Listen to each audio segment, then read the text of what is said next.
നമസ്കാരം. ഇതൽ vlog YouTube ചാനലിലേക്ക് ഏവർക്കും സ്വാഗതം. ഇന്ന് നമ്മൾ നിങ്ങളുടെ മുന്നിൽ വന്നിരിക്കുന്നത് ഒരു അടിപൊളി ഹോം മെയ്ഡ് ട്രിക്സുമായാണ്. വീട്ടിൽ തന്നെ എങ്ങനെ പശു നെയ്യ് ഉണ്ടാക്കാം എന്നുള്ളതാണ്. ഇത് നമ്മൾ നമ്മുടെ വീട്ടിൽ ആദ്യമായി പരീക്ഷിച്ച് വിജയിച്ച ഒരു ട്രിക്കാണ്. ഇത് നിങ്ങളുടെ മുന്നിലേക്ക് ഞങ്ങൾ വയ്ക്കുകയാണ്. നിങ്ങൾക്ക് ഈ വീഡിയോ ഇഷ്ടമായാൽ ഞങ്ങളുടെ ചാനൽ ലൈക്ക് ചെയ്യുക, ഷെയർ ചെയ്യുക, അതുപോലെ തന്നെ സബ്സ്ക്രൈബ് ചെയ്യുക. അങ്ങനെയാണെങ്കിൽ നമുക്ക് വീഡിയോയിലോട്ട് പോയാലോ? ഏവർക്കും വളരെ ഉപകാരപ്രദമാവുന്ന ഒരു വീഡിയോ ആണ്. ഇത് കണ്ട് നിങ്ങൾ ഞങ്ങളുടെ ചാനൽ കമൻറ്റ് ചെയ്യുക, നിങ്ങളുടെ അഭിപ്രായങ്ങളൊക്കെ അറിയിക്കുക. ആദ്യമായി നമ്മൾ ഇതിനു വേണ്ടി പാൽ തിളപ്പിക്കുകയാണ് ചെയ്യുന്നത്. നമ്മുടെ വീട്ടിൽ തന്നെ വാങ്ങിക്കുന്ന 6 ലിറ്റർ പാലാണ്. ദിവസവും ഈ പാലിൽ ഉണ്ടാകുന്ന പാട എടുത്തു വെച്ചാണ് നമ്മൾ ഗീ ഉണ്ടാക്കാൻ തയ്യാറാകുന്നത്.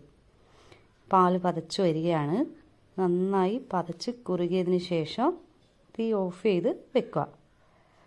അതിനുശേഷം കുറച്ച് നേരം ഫ്രിഡ്ജിൽ വെച്ച് അതിൻ്റെ പതയൊക്കെ നമ്മൾ എടുത്ത് മാറ്റി വെക്കുകയാണ് ചെയ്യുന്നത്. പാലിപ്പോൾ തിളച്ച് കഴിഞ്ഞിരിക്കുകയാണ്. തീ നമ്മൾ ഓഫ് ചെയ്യാൻ പോവുകയാണ്. ഇതാ ഒരു പാത്രത്തിലേക്ക് മാറ്റി അതിൽ നിന്നും പാട എടുത്ത് ദിവസവും ഈ പാട നമ്മളൊരു പാത്രത്തിലേക്ക് പ്ലാസ്റ്റിക് കണ്ടെയ്നറിലേക്കാണ് മാറ്റി വെക്കുന്നത്. ഇതാ പാട എടുത്തുകൊണ്ടിരിക്കുകയാണ്. ഈ പാട പാത്രത്തിലേക്ക് സൂക്ഷിച്ച് ഏകദേശം 1 മാസത്തോളം വരുന്ന പാടയാണ് ആ പാത്രത്തിലേക്ക് നമ്മൾ നിക്ഷേപിച്ചിരിക്കുന്നത്. പാട എടുത്തുകൊണ്ടിരിക്കുകയാണ്. പാട എടുക്കുന്നവരും നമ്മളൊരു കാര്യം വളരെ ശ്രദ്ധിക്കേണ്ടതുണ്ട്. പാല് ഇളക്കാതെ എടുക്കണം, അല്ലെങ്കിൽ ആ പാട പൊട്ടിപ്പോവും. അത് നമ്മൾ സൂക്ഷിക്കുക. പാട എടുത്തു കഴിഞ്ഞതിന് ശേഷം നമ്മൾ എന്ത് ചെയ്യുക, മിക്സിയുടെ ഏറ്റവും വലിയ ജാറ് തന്നെ ആ പാട മുഴുവൻ ഏകദേശം പകുതി ഭാഗത്തോളം ആ പാട നമ്മൾ അതിലേക്ക് ഇട്ട് കൊടുക്കുക. പാട ഇട്ട് കൊടുക്കുമ്പോൾ നമ്മൾ യൂസ് ചെയ്യുന്നത് തണുത്ത വെള്ളമാണ്. ഫ്രിഡ്ജിൽ നന്നായിട്ട് തണുത്തിട്ടുള്ള വെള്ളത്തിലാണ് നമ്മൾ ഈ പാൽപ്പാട എടുത്തിട്ട് ബീറ്റ് ചെയ്യുന്നത്. തണുത്ത വെള്ളം ഉപയോഗിക്കുന്നില്ലെങ്കിൽ ഇത് വട്ടറായിട്ട് കിട്ടാൻ ഭയങ്കര ബുദ്ധിമുട്ടാണ്. തണുത്ത വെള്ളമാണ് ഇതിനു വേണ്ടി ഉപയോഗിക്കുക. ചിലർക്കാണെങ്കിൽ ഇതിൽ ഐസ് ക്യൂബും ഉപയോഗിക്കാം. അങ്ങനെ പാട എടുത്തിട്ട് നമ്മൾ ആ ജാറിലോട്ടേക്ക് വെച്ചുകൊണ്ടിരിക്കുകയാണ്.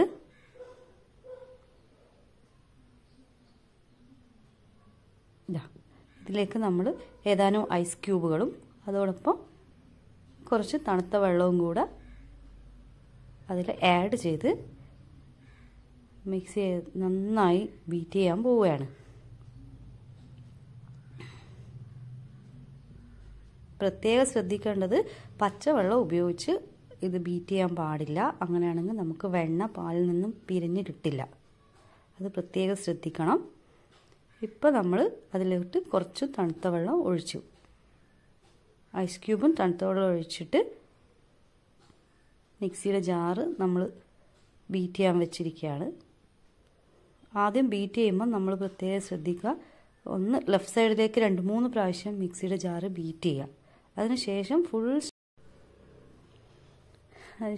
3 തവണ ഇത് നന്നായിട്ട് കറക്കിയെടുക്കുക. ബീറ്റ് ചെയ്തിട്ട് നമ്മളത് തുറന്ന് നോക്കുക. കുറച്ച് നേരം അതിൽ ഇട്ട് അടിക്കുക. ഇനിയിപ്പോൾ നോക്കിയേ, നമ്മൾ ബീറ്റ് ചെയ്തതിന് ശേഷം മിക്സി ജാർ ഓപ്പൺ ചെയ്തപ്പോൾ അതിൽ വെണ്ണയായിരിക്കുകയാണ്. അത് നമ്മൾ തിളപ്പിക്കേണ്ട പാത്രത്തിലേക്ക്, നെയ്യായി തിളപ്പിക്കേണ്ട ചീനച്ചട്ടിയിലേക്ക് തന്നെയാണ് നമ്മൾ മാറ്റുന്നത്.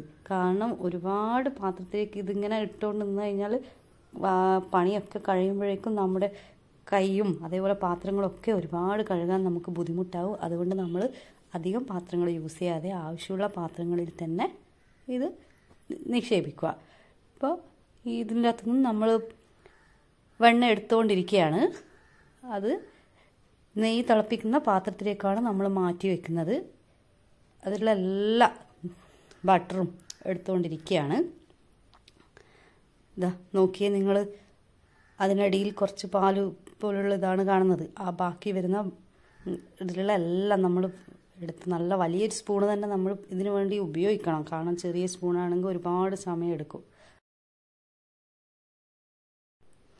നോക്കിയേ നമ്മുടെ ബട്ടർ, ഈ ബട്ടർ ഇതിലുള്ള വെള്ളങ്ങളൊക്കെ നമ്മൾ നന്നായി കളയണം. കാരണം ഇതിൽ എടുക്കുന്ന സമയത്ത് ഒരുപാട് പാല് ഇതിൽ നിന്ന് ഊറി വരും. അപ്പോൾ അത് മാക്സിമം നമ്മൾ ക്ലീനാക്കി ആ വെള്ളമൊക്കെ വാറ്റിയതിന് ശേഷം മാത്രമേ തിളപ്പിക്കാൻ പാടുള്ളൂ. നോക്കിയേ, ഇത്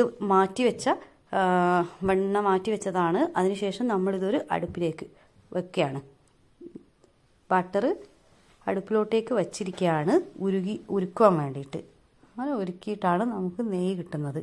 നോക്കിയേ, ഈ നെയ്യ് ഏകദേശം 5-10 മിനിറ്റോളം നല്ല ഫ്ലെയിമിൽ, ഒരു മീഡിയം ഫ്ലെയിമിൽ നമ്മൾ ഈ ഒരു ബട്ടറിനെ തിളപ്പിക്കുക.